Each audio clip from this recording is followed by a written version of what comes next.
Hey everyone, so in between my normal jobs here, I've got the transmission disconnect part on the old high crop, waiting for some parts on that, but working on the dash lights for our John Deere 7400 there. I'll show you how to get this out in a minute, but once you get this thing out, it's relatively simple to take apart, replace the lights. I did a few years ago, and now only one is working again. So I had I bought like a big pack of lights, so I'm just gonna replace them all again. So on the back side, it's pretty straightforward. Again, I'll talk about how to get this out in a minute, but you get this unplugged from inside, and then it's just a set of screws to undo, and then that'll get us to the insides.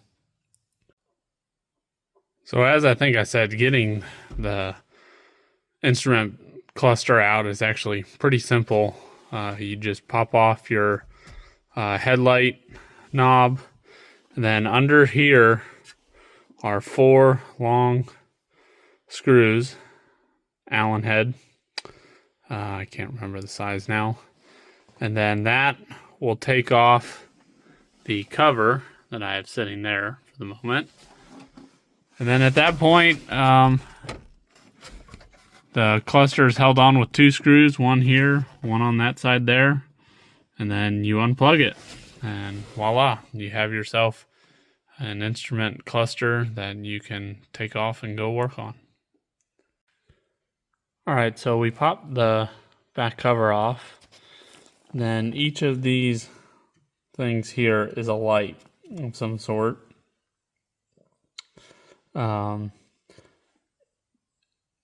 I got these years ago, and maybe I didn't get the right ones, and maybe that's why most of them blew out by now, but they're little LEDs. When you pull out the originals, they were actual bulbs like that. And then the bases are different, so I can tell. Like when I replaced them before, I was just focusing on the background to like the RPMs and such. So I replaced, I think, these 6 here. None of them worked when I worked on this years ago.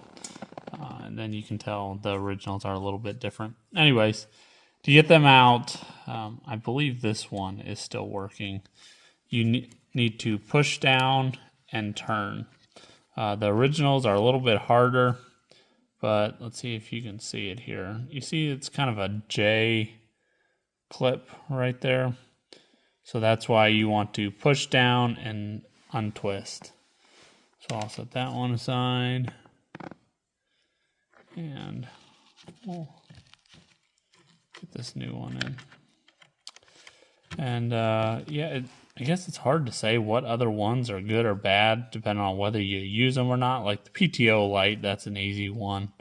But, you know, your various warning lamps, of course, you don't really know whether they're good or not. And sadly, unless you need them. I forget where I got these lights online years ago, but like I said, I'm not too happy that they didn't really last that long.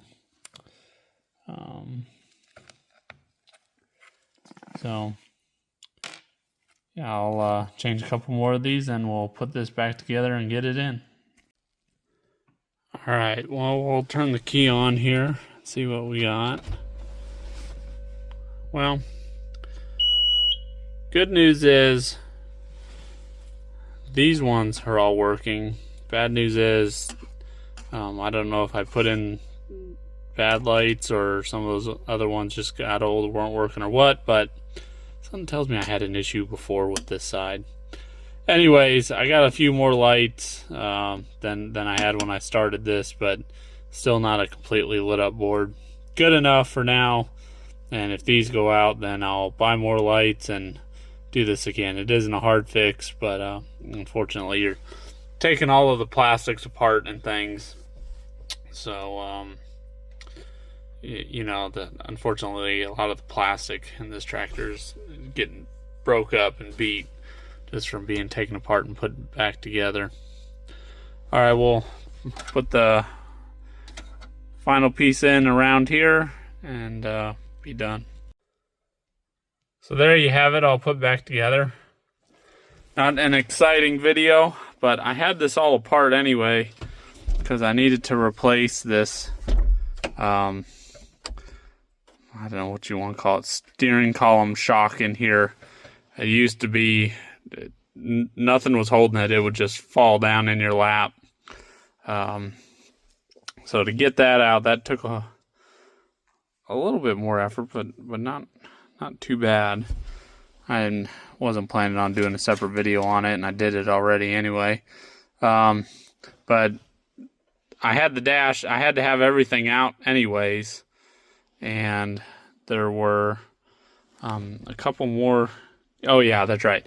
This piece, so after you get that whole cluster and everything off, there's a couple screws holding this piece down. Well, you take those out so you can lift all of this up, and you can get it to, there's two Allen head bolts here holding the top of that cylinder on.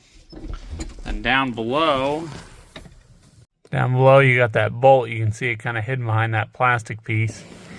So I had to take off these side shields here. And then it's not actually a bolt, it's a pin that is kind of pressed in. You got to knock it out if it's the original pin. You always replace it with a bolt because it's a bear to get out. Luckily mine came out easy. Anyway, so now when I got the kids in here riding with me, I don't have the steering wheel sitting on my lap. So, yep, just like I said. Other maintenance items, it's winter time to do this stuff. So y'all have a good day.